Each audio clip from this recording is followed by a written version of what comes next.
What's going on there, guys? We back with another one. Want to talk about Asante Samuel's podcast with Coach Prime appearing on there. And for those that know, these two were arguing over the T-step on X just a few months ago. They were arguing over their careers, who they felt like had the better career.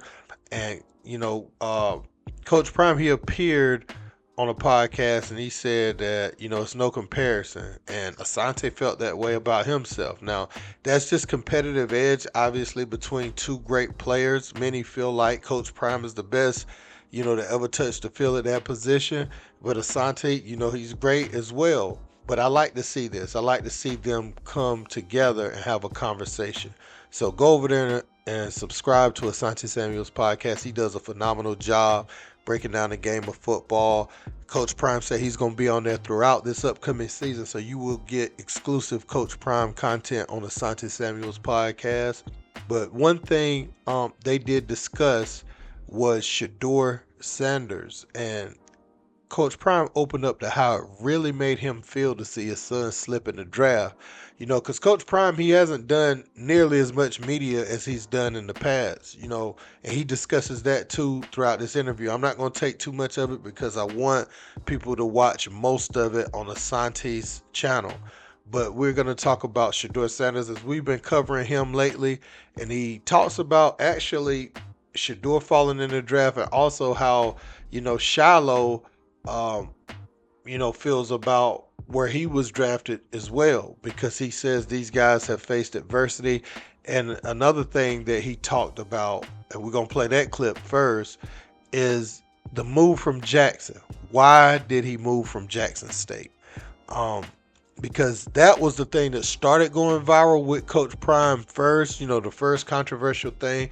He said God placed him there, and then they said, well, God told you to move. A lot of people was coming out saying that.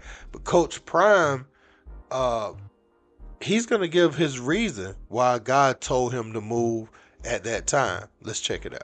Then we went to, when fellas, come here. Don't tell nobody we get ready to go to the next level, because that's what God is placing me, because this ain't about me no more. It's about y'all, because I don't feel like y'all could get there from here to what all you want. Mm-hmm. You would have been a pro, but not a Heisman trophy. You'd have been this, but not that. Mm-hmm. So it's time for us to make a change. Mm-hmm. And several of my young men went with me from Jackson, man. But it was for moments like that, man. Like, the second pick in the whole draft, and had everything going like it was supposed to. Would have had top 10 or top 5 picks, but you don't even get me started with that. Oh man, I'm still praying. I'm still praying about that. You're still praying, but I played for Belichick, so the Bill Belichick stigma is there's a few coaches that's still in the NFL that's holding on to the Bill Belichick stigma, and I think these coaches, myself, are still, a lot of these coaches that coach me, they're still around on teams out there, and I see a few of them. Bother nobody. We don't say nothing crazy. We try to help everybody. Our kids don't get into trouble. As you can see, they don't go to jail. they got over 3.0 GPA. I mean, highest in the history of the school, and they some good kids, man. But boy, you have no idea, man. I you have no idea. All I want to say, man, is you got to let go of that Bill Belichick stigma. You ain't winning. You know what I mean? Out there, you don't have Tom Brady. Learn how to be yourself. Everybody that came and tried to be like Belichick, you ain't won nothing. So if you don't have your own personality, you don't know how to discipline, motivate men without copying somebody else, go check yourself out. You know what I mean? But yeah, that's just the truth. Yeah. That's just the truth. But hey, I got a great idea, Coach. I don't know if you've seen. They got $100 million lawsuit out there. And I suffered a lot of pain, and I was suffering. During the draft. I'm still suffering. Right. And let me tell you, they asked for emails and text messages. Right. And let me tell you, they might find something in them emails and text messages. Hey, if they don't settle, boy, they might find something for real. Now, you heard Coach Prime speak on the transition to Colorado for them to be seen under the brighter lights, them to step it up in competition on a week-to-week basis, and they accomplished everything that they said, or they set out to do. Now, Coach Prime's going to go more in depth on why he felt like people were using Shedeur to get at him. Now, that portion right there, if you want to go watch the whole interview, it's around the 38-minute mark. This portion I'm about to play here is around the 50-minute mark. Let's check it out. So, I know there's a lot of rumors about the next level, and I can't see that. Yeah. I can't see the next level. And I think a couple people who may have taken shots at my kids, they were afraid that I would go to that next level. And that's where the shots came from. All you got to do is just sit back and listen. And watch. That's all you got to do. But people don't want to do that. They want to create these narratives and create these stories and then attach them to a kid that ain't never done nothing wrong. Yeah. How does that make you feel when you see your colleagues or your peers going in on you, man? Like, how does that make you feel? No idea, man. You have no idea. Like, because I don't think people be understanding. Like I got kids too. These are our kids. These are our kids. Blood, We're man. Coaches, but these are kids. This is our blood. Kids. And stop lying. Like, you got to understand, my kids are built for everything. We had 2 TV shows. Then we had shows in high school with playing football in junior and senior year. So we've always been in front of the camera. So they know how to navigate. They know how to handle themselves. Yeah. And you're not going to catch them in no foolery and no mess. You're not going to do that whatsoever. So when you sit up there and say something like he went in a meeting unprepared, like, dude, Shedeur Sanders, who's had 6 different coordinators, who has still functioned and went up, leveled up every time we brought somebody new in, and you're gonna tell me every situation. You're gonna tell me he had on headphones. Shedeur, anybody know my son, understand he's a professional. Like, he's gonna go into a meeting with headphones on. Like, y'all come on. Man. You know what that tells me, Coach? That tells me somebody was looking for something before they even came there. I was already looking for something. Yeah, looking for an issue. Pre-planned, you know what I mean? But hey, bygones, bygones. Hey, man, we know you a dog. Your kid's a dog, and dogs gonna always rise to the top. You know what I mean? That's what I believe. You know what I mean? There you go. For real. But then we're talking about it did hurt. Man, Coach, when you talking about it hurt, it hurt us. It hurt me. It hurt, Coach. But the Bible says God uses the foolish things to confound the wise. So it was some foolish stuff that went on, but you know what? That gave them something that they needed. Like, that gave them something that they said, all right, that edge that Tom had, like that edge, it gave them that edge that you had, it gave them the edge that I have. When folks say we're gonna beat nothing, we weren't gonna beat nothing, so we had to prove that. That gave them the edge that they needed, both of them. So Coach Prime reveals, and we know, man, as a father, it hurts. Something you've been preparing your child for all their life. You feel like they've done everything leading up to the point to put themselves in position, to be taken with a high selection, and they continue to drop day after day, over 2 days.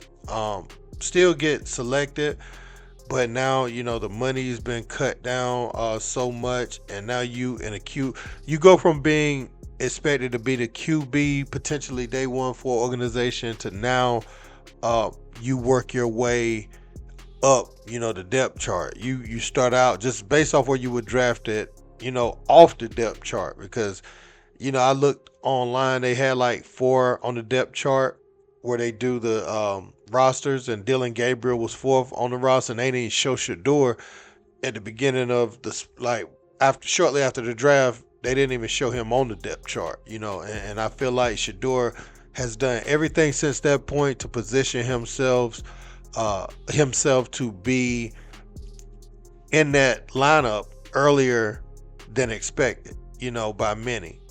Because you look at that QB room, you look at the injury to Deshaun Watson, you look at Joe Flacco's age, you look at Kenny Pickett, Dillon Gabriel, his size. I think Shedeur has landed in a situation which ultimately this could even enhance his brand even more. People always had questions about Coach Prime just putting him in the best position. Is he really that good, or is his daddy just going to go with him regardless? Well, now Shedeur gets to show everybody that, no, I have some game. I have the game to back it up.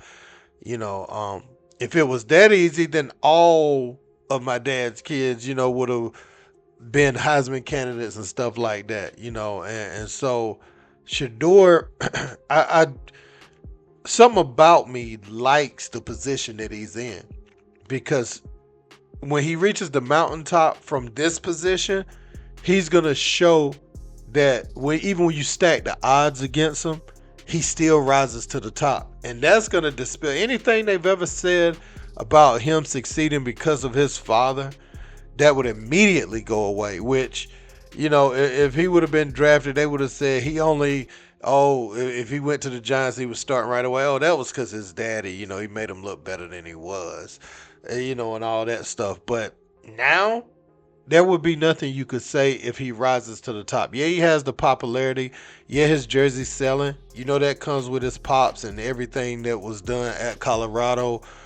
Just his popularity. But at the same time, man, I was impressed with Shedeur as a quarterback. I ain't gonna hold you. I've seen nepo babies put in positions in sports, and Shedeur seems like one that, to me, he's justified, by all the playing time that he gets, all the accolades that he was able to achieve at Colorado, at Jackson State. He just got game, period. You know what I'm saying? Um, did they do everything right during the pre-draft process?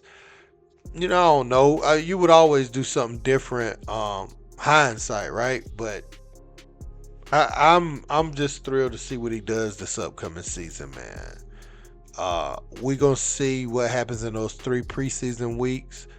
I would assume him and Dalen Gabriel will get a decent amount of snaps, because the former Jets GM, the Tannenbaum guy, he said it yesterday. He said that you have to see what you got in these rookie quarterbacks this year. And so we know that these guys are going to play a lot. I think that's becoming less and less of a secret. I think that's inevitable. You selected 2 quarterbacks. Shedeur taken in the 5th round to prove a point somewhat, but we'll see.